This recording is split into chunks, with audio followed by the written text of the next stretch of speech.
Selamat pagi semua, kami dari kelompok 5 akan mempresentasikan hasil diskusi kami dalam bentuk poster mengenai pengelolaan perbekalan farmasi di toko obat.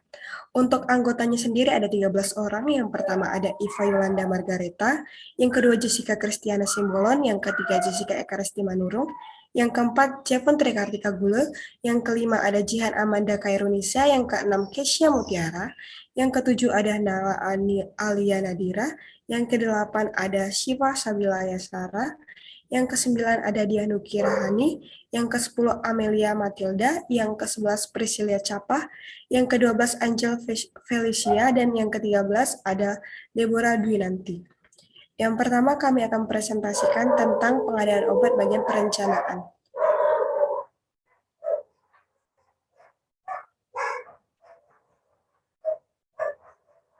Untuk perencanaan sendiri merupakan kegiatan untuk menentukan jumlah dan periode pengadaan sediaan farmasi, alat kesehatan, dan bahan medis habis pakai sesuai dengan hasil kegiatan pemilihan untuk menjamin terpenuhinya kriteria tepat jenis, tepat jumlah, tepat waktu, dan efisien. Untuk tujuannya sendiri, yang pertama untuk menghindari kekosongan, yang kedua meningkatkan penggunaan obat secara rasional, dan yang terakhir adalah meningkatkan efisiensi kebutuhan obat. Untuk pedomannya sendiri ada anggaran, prioritas, persediaan, data pemakaian, dan waktu tunggu pemesanan. Untuk metodenya ada 3. Yang pertama, metode konsumsi. Metode ini didasarkan pada konsumsi sediaan farmasi, yang sering dijadikan sebagai metode perkiraan paling tepat dalam perencanaan sediaan farmasi. Yang kedua, ada epidemiologi, didasarkan pada pola penyakit, data jumlah kunjungan, frekuensi penyakit, dan standar pengobatan yang ada. Dan yang terakhir adalah kombinasi atau metode kombinasi dari konsumsi dan epidemiologi. Selanjutnya akan dijelaskan oleh teman saya.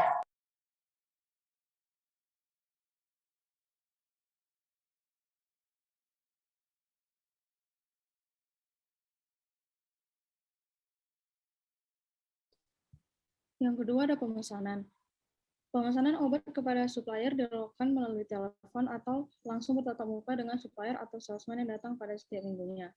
Jadi sistem pemesanan obat di toko obat itu pada bagian gudang akan dicek stok obat, dan jika obat habis atau kurang persediaan, bagian gudang mencatat permintaan obat, kemudian konfirmasi langsung ke supplier, dan supplier obat membuat nota pembayaran yang disertakan kepada bagian gudang. Pada activity diagram pemesanan obat ini dapat kita lihat pada bagian gudang pada bagian gudang nanti akan dicek persediaan obatnya, terus setelah ketika obat belum habis maka tidak dibuat permintaan obat, dan ketika habis baru dibuat pemesanan obat. Kemudian setelah dibuat pemesanan obat maka diterimalah pesanan obat. Selanjutnya akan dilanjutkan oleh teman saya.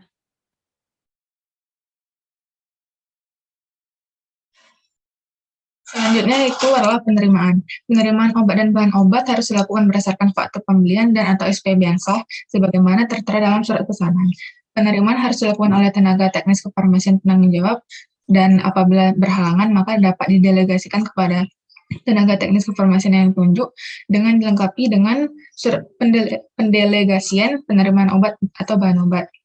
Pada saat penerimaan dilakukan beberapa pemeriksaan, yaitu terhadap kondisi kemasan, yaitu pada segel, label penandaan, selanjutnya kepada kesesuaian nama, bentuk, kekuatan obat, isi kemasan, lalu kesesuaian antara visi obat atau bahan obat dengan faktor pembelian dan atau SPB yang meliputi kebenaran nama produsen, nama pemasok, nama bahan obat atau obatnya, jumlah, bentuk, kekuatan sediaan obat, dan isi kemasan, dan juga nomor batch dan tanggal kadaluarsa.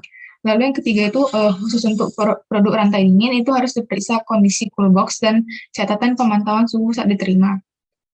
Apabila dari hasil pemeriksaan ditemukan ketidaksesuaian, maka harus segera dikembalikan pada saat penerimaan. Apabila tidak dapat dilakukan saat penerimaan, maka bisa dibuatkan berita acara yang menyatakan penerimaan tidak sesuai dan disampaikan ke pemasok untuk dikembalikan. Nah, apabila nomor batch atau tanggal kadaluarsa tidak sesuai, maka harus dibuat koreksi dan dikonfirmasi ketidaksesuaian yang dimaksud kepada pihak pemasok. Nah, apabila pemeriksaan sudah dinyatakan sesuai, maka tenaga teknis kefarmasian wajib menandatangani faktur pembelian atau LPL LPO dan atau SPB dengan mencantumkan nama lengkap, nomor SIP TTK, dan stempel sarana. Selanjutnya akan dilanjutkan oleh teman saya.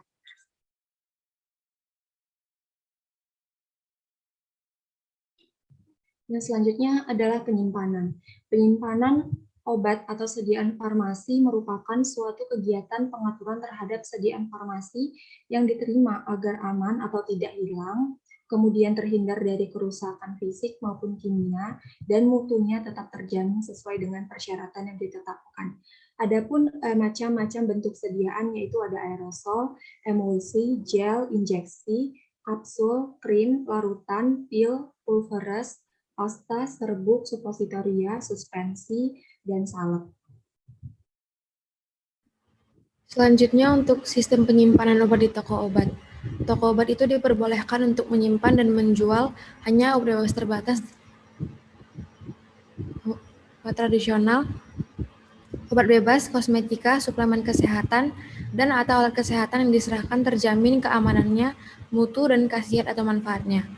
Untuk sistem penyimpanan obat bebas dan obat bebas terbatas itu yang berlaku di toko obat sama seperti yang berlaku di apotek. Yang pertama, obat atau bahan obat harus disimpan dalam wadah asli dari pabrik. Lalu dalam hal pengecualian atau darurat di mana isi dipindahkan pada wadah lain, maka harus dicegah kontaminasi dan harus tulis informasi yang jelas pada wadah baru. Sekurang-kurangnya memuat nama obat, nomor batch, dan tanggal kadaluarsa. Semua obat atau bahan obat harus disimpan pada kondisi yang menjamin keamanan dan stabilitasnya. Tempat penyimpanannya harus tidak dipergunakan untuk penyimpanan barang lainnya yang menyebabkan kontaminasi. Sistem penyimpanan dilakukan dengan memperhatikan bentuk sediaan, kelas terapi, dan obat disusun secara alfabetis. Pengeluaran obat memakai sistem FEFO atau First Expire First Out dan FIFO atau First In First Out. Selanjutnya akan dilanjutkan oleh teman saya.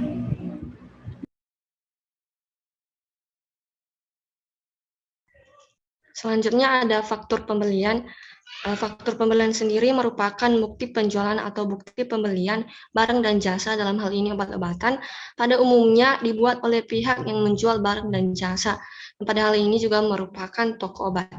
Nah, komponen faktur pembelian itu memuat nama perusahaan atau identitas penjual yang meliputi nama, logo, alamat, dan nomor telepon. Nah, yang kemudian ada nama konsumen beserta alamatnya. Yang ketiga ada nomor seri atau nomor transaksi. Yang keempat ada tanggal faktur. Yang kelima ada detail transaksi. Yang keenam ada nominal yang meliputi subtotal dan PPN. Dan terakhir ada nama dan tanda tangan kasir serta nama dan tanda tangan konsumen. Selanjutnya untuk kegunaannya itu bisa menjadi bukti fisik barang atau jasa yang dibeli, dia apakah sesuai dengan keinginan pembeli atau tidak. Di dalamnya juga tertulis detail barang atau jasa dan harganya. Selanjutnya bukti informasi nilai tagihan. Dengan faktur ini kita bisa melihat bukti informasi saat penagihan apakah benar atau tidak kita beli dan berapa yang harus kita lunasi. Selanjutnya dokumen sah untuk pembukuan akuntansi. Selanjutnya bisa menjadi bukti sah melakukan klaim jika barang tidak sesuai. Berikut adalah contoh faktur pembelian. Pada faktur pembelian ini terdapat identitas dari toko obat, jadi namanya, alamat, dan nomor teleponnya. Selanjutnya identitas dari konsumen atau dari pembeli, itu ada nama, nomor telepon, dan alamat. Selanjutnya ada kasir selaku orang bertransaksi dengan konsumen, tanggal, nomor faktur, dan pembayarannya melalui apa, metode apa, apakah tunai. Selanjutnya ada detail pemesanan. Detail transaksi ini ada memuat tambah barang, jumlahnya berapa, satuannya apa, terus nomor batch dan tanggal kadaluarsa, selanjutnya harga, apakah ada diskon atau tidak, baru di sini ada subtotal dari setiap barang. Selanjutnya subtotal dari setiap barang ini akan ditotalkan, baru ditambahkan dengan PPN 10%, baru jumlah seluruh total harga, inilah yang akan dibayarkan oleh konsumen. Selanjutnya ada catatan dan ada nama serta tanda tangan dari para bertransaksi, yaitu kasir dan konsumen yang pembeli. Selanjutnya akan dijelaskan oleh teman saya. Selanjutnya harga neto apotek. Harga neto apotek atau yang biasa disingkat HNA adalah harga jual termasuk pajak pertambahan nilai atau PPN dari pedagang besar farmasi kepada apotek, toko obat, dan instalasi farmasi rumah sakit atau klinik. Apotek, toko obat, dan instalasi farmasi rumah sakit atau klinik hanya dapat menjual obat dengan harga yang sama atau lebih rendah dari harga eceran tertinggi. Dikecualikan dari ketentuan sebagaimana dimaksud pada ayat pertama, apotek, toko obat, dan instalasi farmasi rumah sakit atau klinik dapat menjual obat dengan harga lebih tinggi dari HET apabila harga yang tercantum pada label sudah tidak sesuai dengan ketentuan yang berlaku. Dalam hal apotek, toko obat, dan instalasi farmasi rumah sakit atau klinik menjual obat dengan harga tinggi dari HET sebagaimana dimaksud pada ayat 2, maka apotek, toko obat, dan instalasi farmasi rumah sakit atau klinik harus memberikan penjelasan kepada masyarakat. Selanjutnya akan dilanjutkan oleh teman saya.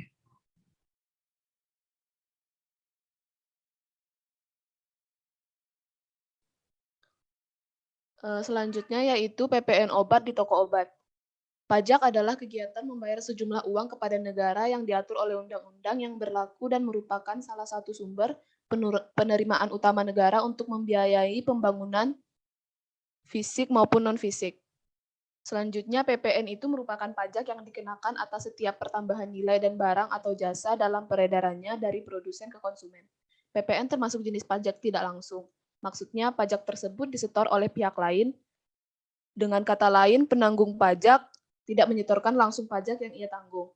Selanjutnya yaitu, pada Undang-Undang PPN tidak mengecualikan obat-obat sebagai jenis barang yang tidak dikenai PPN, sehingga penjualan atas obat-obatan dipungut PPN. Melihat hal tersebut, pemerintah menegaskan kembali aturan mengenai pengenaan PPN terhadap obat-obatan. Selanjutnya akan dijelaskan teman saya.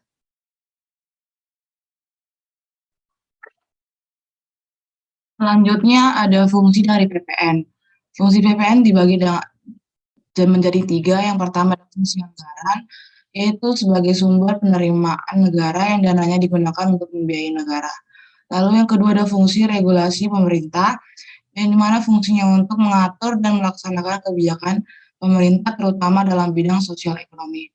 Lalu fungsi yang ketiga yaitu fungsi stabilitas penerimaan biaya, yang berfungsi menjaga stabilitas ekonomi seperti menekan inflasi dan lainnya. Selanjutnya akan dilanjutkan oleh teman saya.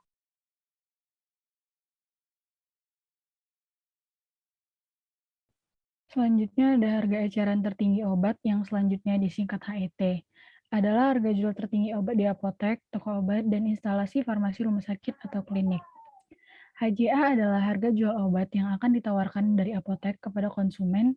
Ketika menjual obat kepada konsumen, Anda bisa menggunakan HJA ini.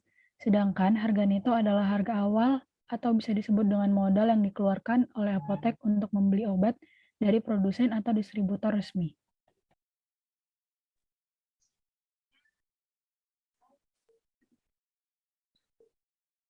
Aturan pemberian informasi.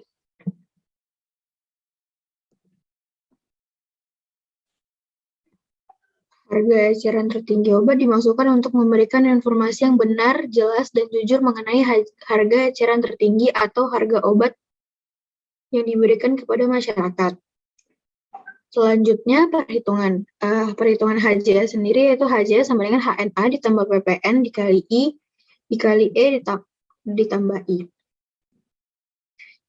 Di mana I adalah indeks atau keuntungan, E adalah embalase, T adalah tuslah.